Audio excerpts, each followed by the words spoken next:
Hello students, इस video में हम सीसैट 2020 के रीजनिंग सेक्शन के रिमेनिंग 5 क्वेश्चंस सॉल्व करेंगे। अगर बाय एनी चांस आपने पहली वीडियो मिस की है रीजनिंग के सोल्यूशन की, तो हमने उसका लिंक इस वीडियो के डिस्क्रिप्शन में दिया हुआ है, आप उसे भी प्लीज चेक कीजिएगा।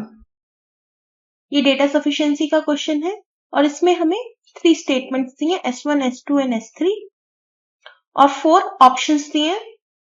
हमें ये बताना है कि इनमें से किस ऑप्शन को यूज करके हम ये बता सकते हैं कि ABCD में से कौन सा यंगेस्ट है। तो स्टार्ट करते हैं स्टेटमेंट 1 से। C is younger than D but older than A and B। इसमें यंगर एंड ओल्डर दोनों यूज किया है, तो आप कंफ्यूज मत होइएगा। अगर वो बोल रहा है C is younger than D, इसका मतलब अगर हम इसे ओल्डर के सेंस में चेंज करें, D is older than C, तो आप इसको ऐसे पढ़ सकते हैं, D is older than C and C is older than A and B। अब हम ये ड्रॉ भी करेंगे। पहले हम जो ओल्डेस्ट है अमंग ऑल उसे हम लेफ्ट मोस्ट साइड में रखेंगे और यंगेस्ट को हम राइट मोस्ट साइड में रखेंगे। और अब हम अरेंज कर सकते हैं। सो D is older than C and C is older than A and B। तो अब हमें A और B का तो ऑर्डर नहीं पता है, इसलिए दोनों पॉसिबिलिटी हो सकती है। B A से बड़ा है और दूसरे केस में A B से बड़ा है। अब मैं ये स्टेटमेंट हटा रही हूँ और नेक्स्ट स्टेटमेंट देखेंगे हम। ये बोल रहा है D is the oldest। सो इसका जस्ट मतलब ये है कि D जो है वो लेफ्ट मोस्ट साइड में और उसके बाद 3 लोग आएंगे। फिर थर्ड स्टेटमेंट में ये बोल रहा है A is older than B। सो उसके लिए हम ऐसे बना देंगे। अब ऑप्शन को देखते हैं। S1 alone is sufficient। तो हम कह सकते हैं गलत है, क्योंकि A B से बड़ा हो सकता है या फिर B A से बड़ा हो सकता है। तो A भी यंगेस्ट आ सकता है और B भी यंगेस्ट आ सकता है, इसका मतलब हम आंसर नहीं दे सकते। अब हम देखेंगे next option, S1 and S2 together are sufficient. तो अगर आप देखो S1 और S2 को अगर हम कंबाइन भी करेंगे तो हमें स्टिल A और B में से ये नहीं पता लग रहा है कौन सा यंगर है, तो इससे हम आंसर नहीं दे सकते। ऑप्शन 3 में जो दिया है S2 और S3 अगर हम साथ में कंसिडर करें तो हमें ये तो पता लग रहा है B या C में से कोई सबसे छोटा होगा, पर उन दोनों में से कौन सा सबसे छोटा होगा ये हम अभी भी नहीं बोल सकते हैं, तो इससे भी हम आंसर नहीं दे सकते हैं। अब देखेंगे हम S1 और S3 टुगेदर। सो S3 से हमें ये पता लग रहा है कि A is greater than B, यानी कि जो S1 से हमारी 2 कंडीशन आई थी उनमें से हम B is greater than A वाली को कैंसिल कर सकते हैं, तो हमें फाइनल सीक्वेंस मिल रही है ये, और इसमें हम क्लियरली कह सकते हैं कि B is the youngest, so D should be the answer। ये भी डेटा सफिशिएंसी का क्वेश्चन है।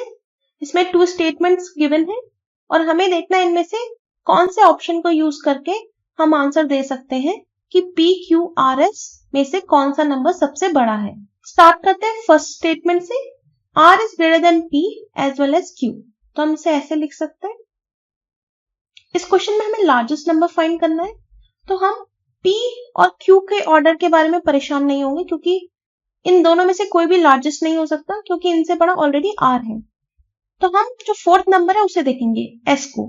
तो S या तो यहां पे हो सकता है R से बड़ा या वो R से छोटा, राइट। तो हम ये पॉसिबिलिटीज भी ड्रॉ कर देंगे कि एक पॉसिबिलिटी है कि S R से बड़ा है और दूसरी पॉसिबिलिटी है कि R S से बड़ा है। वैसे तो S P और Q से भी छोटा हो सकता था, बट अगेन हमें सबसे बड़ा नंबर फाइंड करना है, तो वो सारी पॉसिबिलिटीज हम नहीं ले रहे हैं। हम सिर्फ ये ले रहे हैं कि R सबसे बड़ा हो सकता है या फिर S सबसे बड़ा हो सकता है। अब देखेंगे हम statement second, S is not the largest one। तो इससे बस हम ये कह सकते हैं कि S जो है वो सबसे बड़ा नहीं होगा। अब देखते हैं ऑप्शंस को। S1 alone is sufficient to answer। तो हमारा स्टेटमेंट 1 से हम ऑलरेडी देख चुके हैं R भी ग्रेटेस्ट हो सकता है और S भी ग्रेटेस्ट हो सकता है, इसका मतलब हम आंसर नहीं दे सकते। सेकंड ऑप्शन है S2 alone is sufficient। इससे हमें बस ये पता है कि S लार्जेस्ट नंबर नहीं है, यानी कि लार्जेस्ट नंबर P, Q या R में से कोई भी हो सकता है, तो अगेन हम इससे आंसर नहीं दे सकते। अब हम थर्ड ऑप्शन देखेंगे, S1 and S2 together are sufficient but neither S1 alone nor S2 alone is sufficient to answer। तो इसका जो सेकंड पार्ट है कि neither S1 nor S2 alone is sufficient, वो हम ऑलरेडी देख चुके हैं कि ट्रू है, क्योंकि ना तो हमारा S1 alone से आंसर आ रहा है ना हमारा S2 अलोन से आंसर आ रहा है। अब हम कंसिडर करेंगे S1 एंड S2 टुगेदर। तो S2 की वजह से हमें पता है कि S जो है वो लार्जेस्ट नहीं है, यानी कि जो स्टेटमेंट 1 से 2 पॉसिबिलिटीज आ रही थी उनमें से हम पहली पॉसिबिलिटी जिसमें S1 लार्जेस्ट है हम वो कैंसिल कर सकते हैं, यानी कि अब हमारे पास सिर्फ एक पॉसिबिलिटी आ गई है और वो है ये।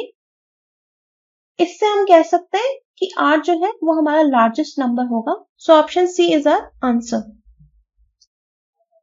ये कोडिंग डिकोडिंग का क्वेश्चन है। इसमें गिवन है कि A to Z लेटर्स की वैल्यू हमें लेनी है 1 to 26 तक। इट मीन्स A की वैल्यू 1, B की value 2, so on and so forth। फिर ये गिवन है कि GHI का कोड है 1578। तो पहले तो हम ये लिख देंगे। फिर दिया है कि DEF का कोड है 912। अगेन हम ये नोट डाउन कर लेंगे। फिर हमसे पूछा है ABC का कोड। तो इसमें पहले हम ये फिगर आउट करेंगे कि ये कोडिंग का पैटर्न क्या है और सेम पैटर्न फिर हम ABC में भी अप्लाई कर देंगे। तो पहले लिखते हैं कि G की वैल्यू है 7, H की वैल्यू है 8, I की वैल्यू है 9। अब 7, 8, 9 से हम 1578 कैसे ला सकते हैं? तो अगर हम 7, 8, 9 को 2 से मल्टीप्लाई करेंगे तो हमारा 1578 आ जाएगा। अब ये पैटर्न देखेंगे कि DEF के लिए भी वर्क कर रहा है कि नहीं। सो D की वैल्यू है 4, E की वैल्यू है 5, F की वैल्यू है 6। 4, 5, 6 को अगर हम 2 से मल्टीप्लाई करेंगे तो हमारा वैल्यू आ रहा है 912। इसका मतलब है ये पैटर्न वर्क कर रहा है। तो अब हम ABC के लिए भी यही करेंगे। A को हम लिख सकते हैं 1, B को 2, C को 3 और जब हम इसे 2 से मल्टीप्लाई करेंगे तो हमारा जो है आंसर आ जाएगा 246। So option D is the correct answer. ये रैंकिंग का क्वेश्चन है। A लेफ्ट हैंड से 16th पोजीशन में है। इसका मतलब ये है कि A के लेफ्ट साइड में 15 बॉयज होंगे। V जो है वो राइट हैंड से 18th पोजीशन में है। इसका मतलब है V के राइट साइड में 17 बॉयज होंगे। Q A की राइट साइड में 11th पोजीशन पे खड़ा है। तो A के राइट में Q होगा और उन दोनों के बीच में 10 लोग होंगे। तो अब हम ये कह सकते हैं Q के लेफ्ट में टोटल बॉयज होंगे 15 प्लस 1 प्लस 10 इक्वल्स टू 26। इसको अब हम एक सेपरेट डायग्राम में ड्रॉ कर देंगे। Q V के राइट साइड में 3rd पोजीशन पे है। इसका मतलब ये है कि Q और V के बीच में 2 लोग हैं।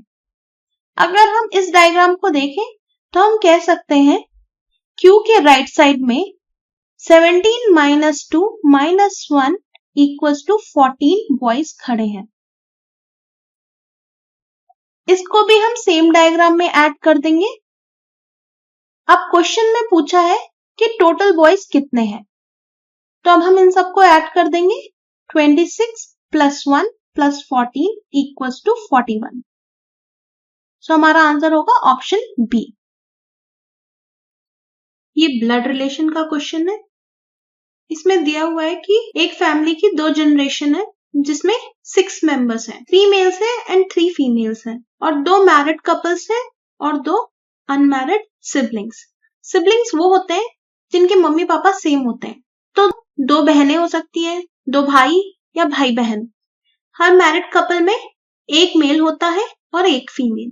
तो पहले मैरिड कपल में भी एक मेल और एक फीमेल और सेकंड मैरिड कपल में भी एक मेल एंड एक फीमेल। टोटल 3 मेल्स हैं और टोटल फीमेल्स 3 हैं। इसका मतलब है 3 मेल्स में से 2 तो मैरिड है और बचा हुआ एक अनमैरिड है और सेम केस 3 फीमेल्स में से 2 फीमेल्स मैरिड है और एक फीमेल अनमैरिड है। इसलिए हम कह सकते हैं कि 2 जो अनमैरिड सिबलिंग्स होंगे, एक मेल होगा और एक फीमेल होगी। अब हम डायग्राम बनाएंगे बट उससे पहले मैं आपको रिप्रेजेंटेशन बता देती हूँ। फीमेल जो है मैं सर्कल से ड्रॉ करूंगी, मेल स्क्वायर से, कपल जो है वो डबल साइडेड एरो से और जो सिबलिंग्स है वो स्ट्रेट लाइन से। अब सिंस इसमें गिवन है कि 2 जनरेशंस है, 2 मैरिड कपल्स है और 2 अनमैरिड सिबलिंग्स हैं, तो सिर्फ 2 पॉसिबिलिटी हो सकती है। एक तो ये है कि दोनों जो मैरिड कपल्स हैं वो सेम जनरेशन में हों। दूसरी पॉसिबिलिटी है दोनों जनरेशन्स में एक एक मैरिड कपल हो, ऐसे। अब क्योंकि हमें इसमें पता है कि Q is R's mother in law, अगर हम पहला डायग्राम देखें तो यहाँ पे कोई भी मदर इन लॉ नहीं है, क्योंकि जो नेक्स्ट जनरेशन है उसमें अनमैरिड सिबलिंग है। इसका मतलब है ये पॉसिबल ही नहीं हो सकता, और इसका मतलब है कि जो हमारी सेकंड पॉसिबिलिटी है हमें उसी पे ही वर्क करना है। U इज P's डॉटर, तो हम इसे ड्रॉ करेंगे ऐसे। फिर Q is R's mother in law. R का हमें जेंडर नहीं पता है कि वो डॉटर इन लॉ है या सन इन लॉ। इससे हम ये कह सकते हैं कि जो हमारा पहली जनरेशन में है वो P और Q होगा। हमें ऑलरेडी पता है कि Q फीमेल है, तो ऑटोमेटिकली P जो है उसका हस्बैंड होगा। फिर ये गिवन है कि T is an unmarried mail, यानी कि वो जो सिबलिंग का पेयर है उसमें जो मेल है वो T है। S is a male. अब सिर्फ एक ही जगह रह गई है मेल के लिए, तो S इस जगह पे आ जाएगा। अब सिर्फ U एंड R को अरेंज करना है। हमें ऑलरेडी पता है U P की डॉटर है, तो वो इस पोजीशन में आ जाएगी। अब सिर्फ R रह गया प्लेस करना, और हमारे पास सिर्फ एक ही पोजीशन है उसे प्लेस करने के लिए, तो हम उसे वहीं प्लेस कर देंगे। अब हमें ये बताना है कि कौन सा ऑप्शन करेक्ट है। R U का हस्बैंड है? नहीं। R S की वाइफ है? यस। तो option B is correct. CSAT के बाकी वीडियोस का लिंक डिस्क्रिप्शन बॉक्स में है। Thank you for watching, and अगर आपको वीडियो हेल्पफुल लगा तो प्लीज इस वीडियो को लाइक करें, अपने फ्रेंड्स के साथ शेयर करें और बेल आइकन दबाएं ताकि आप हमारे चैनल का कोई भी अपडेट मिस ना करें।